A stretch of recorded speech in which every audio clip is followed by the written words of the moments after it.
Código dos Orixás. Código dos Orixás é exatamente isso que eu falei para vocês. A questão de uns 2 ou 3 dias, mais ou menos, eu acho que é exatamente isso aí. Então, eu participo de alguns grupos de discussão aqui, estou participando de um treinamento, e esse treinamento está vindo gente de todos os lugares e é um ambiente virtual. E, enfim, algumas pessoas vieram de outros domínios e se juntaram neste ambiente. E alguns destas pessoas vindos de outros domínios se posicionaram como: agora eu era um bandista, eu era do candomblé, agora deixei, não sei o quê. E aí eu comecei a ouvir aquela conversa me cheirou muito mal, porque, pera um pouco, como assim? Eu vim da Umbanda, eu vim do candomblé, qual é o problema que tem essas doutrinas? Qual é a dificuldade? Pode ser umbandista, protestante, judeu, budista, católico. Qual é o problema de você negar a sua condição doutrinária anterior e sair dessa condição e dizer que agora está liberto, que não tem religião nenhuma? Tudo certo, a escolha é sua. Mas o que me pareceu bastante evidente nessa fala, e aí outras pessoas também se insurgiram, exatamente, que bom, que legal. Eu falei, como assim, cara? Aí fui pra porrada. Adoro uma treta, vocês me conhecem. Mas pera um pouco, quem é você? Não, porque eu sou sacerdote, eu era pai de santo, não sei o quê. Como que é pai de santo? O senhor cruzou com alguma criatura e o filho que saiu da barriga dessa criatura é algum santo? O senhor não sabe o que é pai de santo? Eu falei, eu sei o que o senhor quer dizer. É que o senhor me pareceu tão arrogante nessa sua colocação, tão sem noção, que denotou claramente que o senhor, como... Agora eu vou usar a palavra correta, ou como babalorixá, ou como babalawô. O senhor sabe a diferença de um e outro, né? Ele ficou com aquela interrogação na cara. Eu falei, logo vi que o senhor ignora de onde o senhor veio. E por estar aqui neste grupo de discussão, o senhor achou por bem negar a sua tradição. Eu acho isso de uma... Como é que eu vou dizer para não chocá-lo? Eu acho isso falta de caráter, tá bom? Curto e grosso. Bom, é claro que não prestou. Então eu estou aqui para falar. E esse vídeo aqui provavelmente vai rodar dentro desse contexto. E agora eu estou explicando passo a passo, porque como eu não tive espaço para deixar o meu ponto de vista, não tinha um ambiente amplo de discussão, não era esse o fórum, né? Mas eu não podia deixar passar. Não podia deixar passar. Tenha paciência. Tá? O fato de você... Bom, eu era, sei lá, católico, praticante, toda semana ia à missa, fazia comunhão, tinha os meus atos penitenciais e os meus atos contricionais no momento que antecedia a comunhão. Vez por outra eu tinha um sacerdote na minha paróquia, que era o meu confessor, aquele a quem eu confiava algumas questões íntimas, e tinha sempre dele um conselho e tudo mais. Ele foi embora, ele não está mais aqui, e por conta disso eu não encontrei uma outra pessoa que pudesse atender essa necessidade. E eu, bom, enfim, eu acabei me virando por conta própria. Tá? E por conta disso eu acabei sendo negligente, talvez, com a minha conduta dentro da doutrina católica. Muito embora eu a tenha no meu coração, porque fui batizado, crismado, recebi o sacramento do matrimônio, e eu tenho o maior carinho, o maior afeto pela doutrina. Foi dentro deste ambiente que eu cresci no cristianismo, dentro de um ambiente doutrinário. E se você me perguntar, tem alguma coisa que a doutrina católica pode te oferecer ainda? Sem dúvida.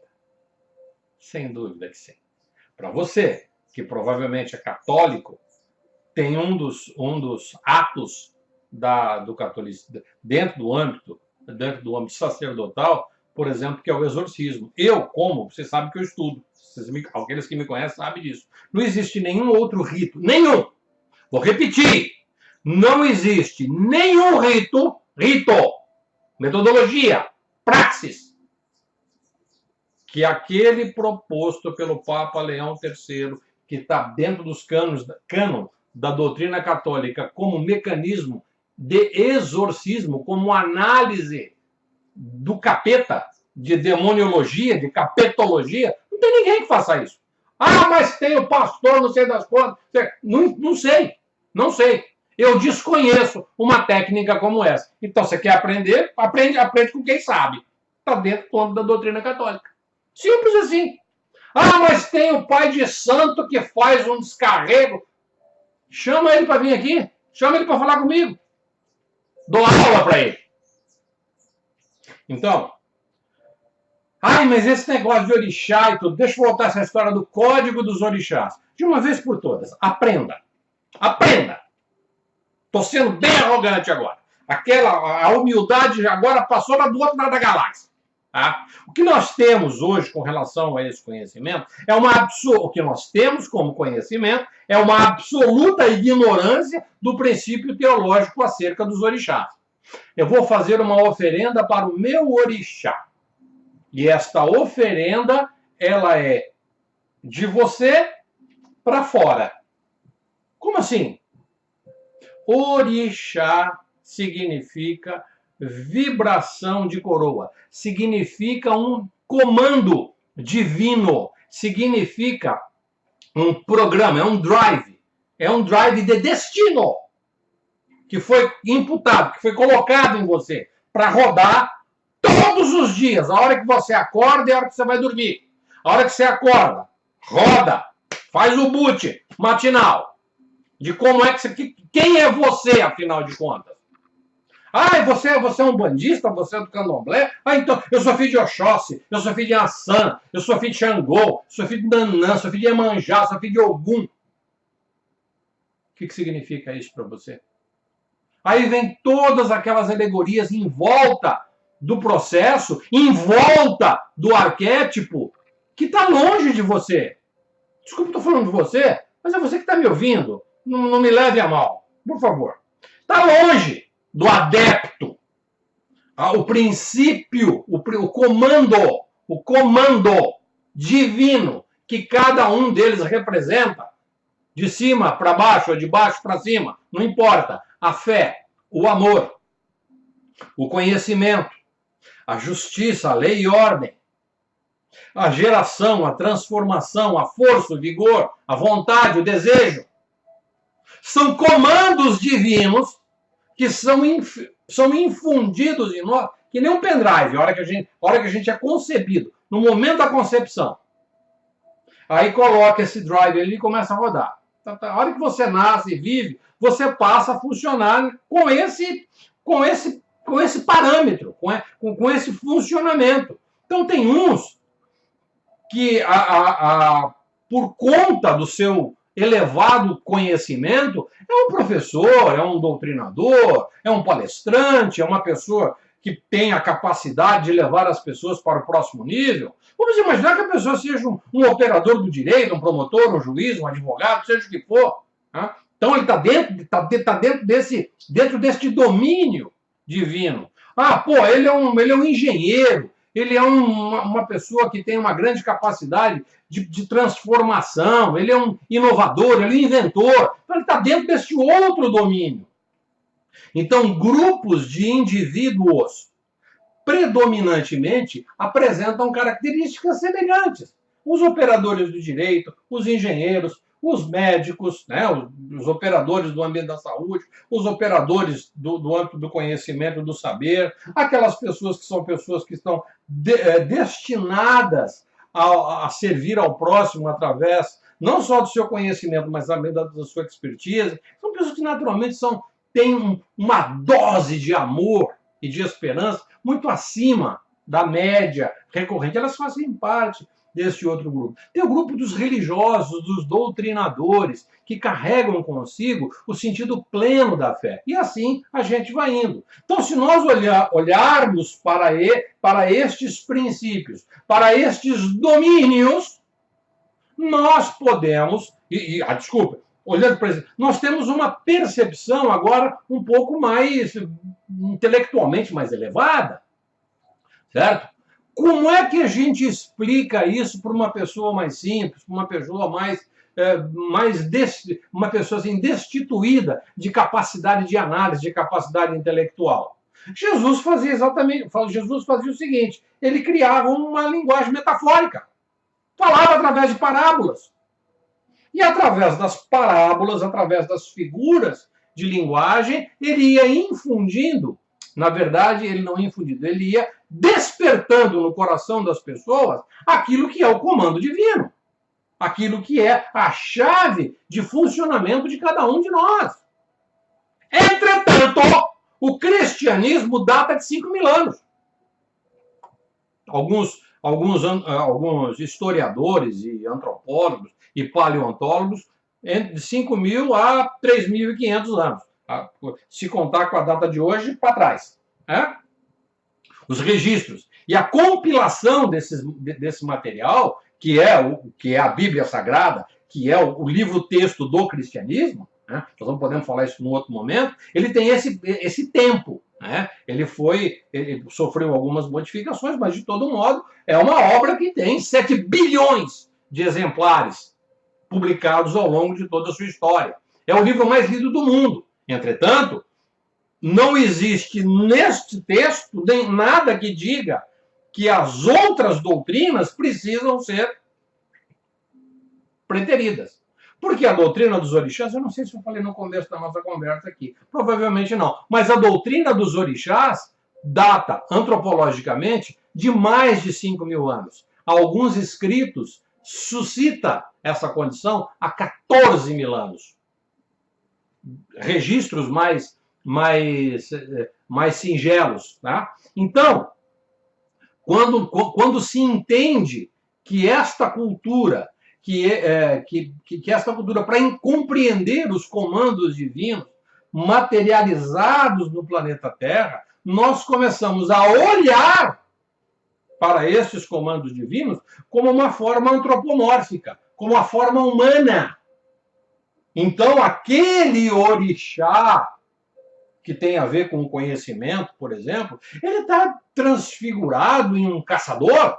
Aquele que é o operador da lei, ele está transfigurado num guerreiro com sua lança. Aquele que é o operador da justiça está sentado, o seu ambiente e a sua forma é de um sexagenário, com poucos movimentos, sentado sobre uma pedra. O sentido da justiça, aquela coisa pétrea, imutável. Então, tudo isso são formas, são metáforas que nos conduz à compreensão. Agora vem o Zé Ruela dizer que, não, agora eu nego tudo isso. É claro que você nega. Tu é um idiota, um tonto, um cabeça de melão. Oquinha. Isso é triste de ver. Ainda ontem comentava com a Tânia tem uma cultura religiosa excepcional. Dá gosto conversar com ela, porque ela realmente estuda sobre isso. Eu estava falando com isso para ela, eu falei, puxa vida, dentro da... Eu que sou um bandista, tanto quanto ela, me reportando ela numa conversa que a gente falava sobre essa, puxa vida, a comunidade. Sabe, falando um pouco a respeito dos adeptos, daquelas pessoas que estão próximas da gente, tudo, falando um pouco sobre essas pessoas, às vezes a dificuldade intelectual de dar o próximo passo. Né? E eu estava falando, às vezes a gente que tem um cargo eu já não mais de dirigente, mas às vezes tem um cargo de dirigente, às vezes dirigente, nós talvez não tenhamos a palavra certa para dizer para essas pessoas. Porque quando você que é instrutor, eu digo isso por conta da minha coroa, você não pode ensinar um assunto do mesmo jeito para muitas pessoas. Você não pode ensinar o mesmo assunto do mesmo jeito para muitas pessoas. Tá bom? Se eu vier aqui falar com você sobre... Você conhece a equação de Heisenberg?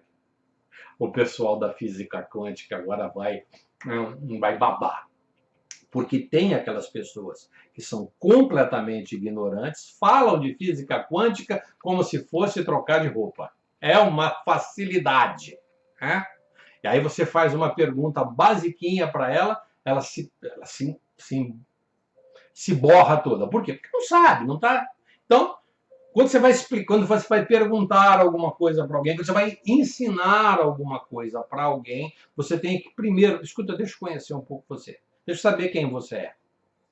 Para que eu não, para que por o fato de eu ter um conhecimento amplo sobre este assunto em particular, eu não tenho necessidade de ficar aqui diminuindo você, ofuscando você com o meu conhecimento.